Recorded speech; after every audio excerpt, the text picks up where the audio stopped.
I'm teacher Sharon. Today I will be reading the book, Those Terrible Toy Breakers. It was written and illustrated by David McPhail. Walter lived in the jungle. At least he thought it was a jungle. It looked like it. There were thick bushes all around Walter's house and big trees all around his yard.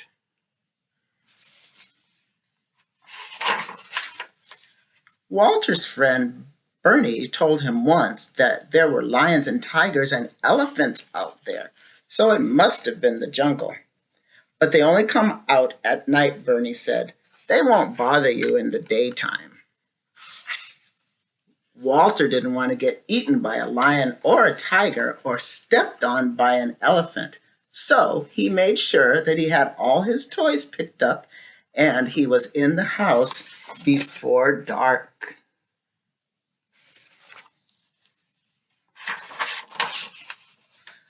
But one night, Walter forgot to put his tricycle away. When he went out the next morning, he found it all bent. "What a terrible thing to do," said Walter to Bernie. "A lion did it," Bernie said. "You can tell by the claw marks on the handlebars."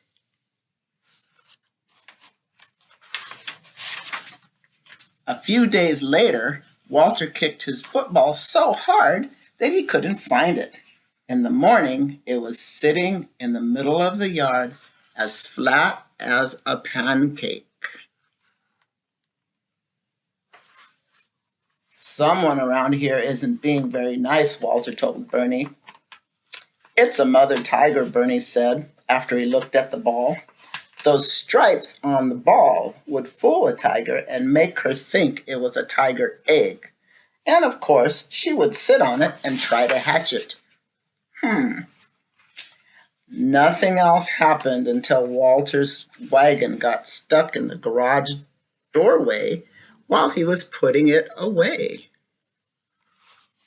In the morning, it wasn't stuck anymore, but it was broken right in half. Walter was angry. "Who could do such a terrible thing?" he asked Bernie. "An elephant," said Bernie. "Only an elephant's foot could break a wagon in half like that." "All of my toys are being broken," Walter cried. "What can I do?"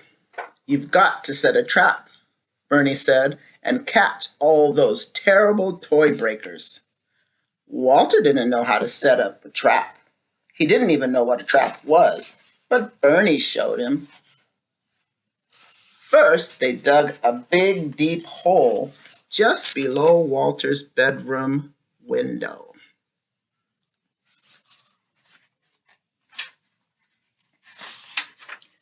Then they got some sticks and laid them across the hole. After that, they covered the sticks with leaves and dirt. "There," said Bernie. "Now all we need is some bait." And he looked at Walter's teddy bear. "Not my teddy bear," said Walter.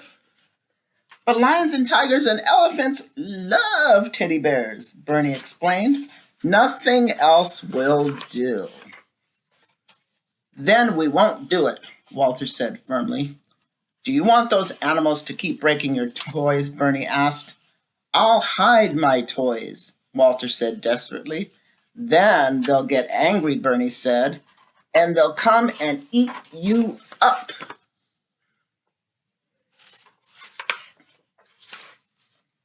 When Bernie put it that way, Walter didn't seem to have much choice, so he gave Bernie his teddy bear. Bernie put it in the bushes above the hole. See where he's putting it? "There," he said, pleased with himself. "To those animals, it will look like your bear fell out of the window. And when they come over to get it, they'll fall into the hole." Then Bernie and Walter went up to Walter's bedroom to wait. Walter was almost asleep when Bernie nudged him and whispered, Here they come. Sure enough, a lion, a tiger, and an elephant came out from behind the trees and crept towards Walter's teddy bear. The lion, who was leading the way, was the first one to fall into the hole.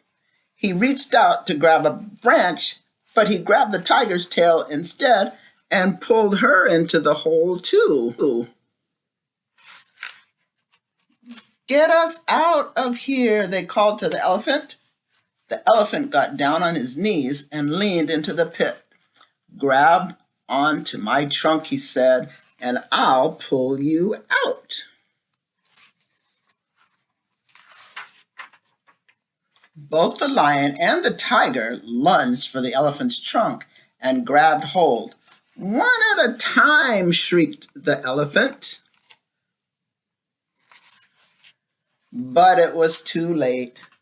The weight of the lion and the tiger together was too much for the elephant, and he tumbled head first into the hole on top of the two big cats. What a commotion there was then. Get off me, roared the lion. Me too, shouted the tiger. I can't, said the elephant. I'm stuck. And they're crying for help.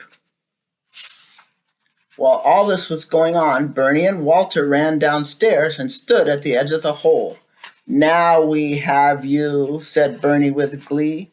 Walter lifted his teddy bear out of the bushes and held onto it tightly. Are you the ones who broke my toys? Walter asked. Accidents, said the lion, all accidents. We never meant to break them, insisted the tiger. We were just playing, added the elephant. Now help us get out of here. Not until you promise to fix Walter's toys, said Bernie. We promise, said the lion, the tiger, and the elephant. So Walter and Bernie took hold of the elephant's trunk and pulled as hard as they could. Slowly, the elephant climbed out of the hole and plopped down on the grass. Phew, thanks, he said to Walter and Bernie. Then he reached into the hole with his trunk. Now, he said to the lion and tiger, try it one at a time. And very soon, they too were out of the hole and on the grass beside Walter and Bernie. So they made it out. Walter went back to his room and returned with his toolbox and his broken toys. True to their words, the lion, the tiger, and the elephant went right to work repairing the toys, fixing them up as good as new. They were working hard. There, they said when they were finished, all fixed. Thank you, said Walter. You did a wonderful job. You're welcome, they said. We're sorry we broke them. Walter felt so bad about trapping the lion, the tiger, and the elephant that he gave each of them a present. That was nice of him. To the lion, he gave his scooter. To the tiger, he gave his striped beach ball. And to the elephant, he gave his cowboy hat, cowboy rope, and spurs. And to his friend Bernie, he gave a pat on the back and a mug of warm cocoa. That was a fun story. I hope you liked it.